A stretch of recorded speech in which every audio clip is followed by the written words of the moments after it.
இன்னைக்கு என்ன பண்ண போறோம்? வீட்ல உள்ள கழிவை வச்சு உரம் தான் செய்ய போறோம். செஞ்சிருமா? செய்யுங்க. வாங்க. எனக்கும் தெரியாது, யூடியூப்ல வீடியோ பார்த்துருக்கோம், அப்படி செஞ்சு பார்க்க போறோம். சரியா? செஞ்சிருமா? அதுக்காக புதுசா ட்ரம்மே வாங்கிட்டு வந்தேன். சரி உரம் கிடைக்குதுன்ட்டு. காலி ட்ரம்மு. தண்ணி பிடிக்கல, உரம் வைக்க. கழிவு தண்ணி இருந்துச்சுன்னா இதை நல்லா உரிச்சுக்கிடுமா.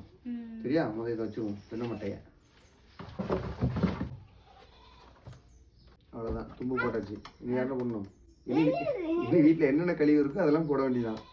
இப்போ நம்ம வீட்டில் என்னென்ன குப்பை இருக்கு எடுத்துட்டு வாங்க. இது வந்து அம்மா காலையில சமைச்ச காய்கறியோட தொலி கழிவு. சரியா? இதில் பிளாஸ்டிக் கவர் இருக்கான்னு பார்த்தியா? இல்லையே. அதான் அப்படியே உள்ள கொட்டிடு. ஓகே.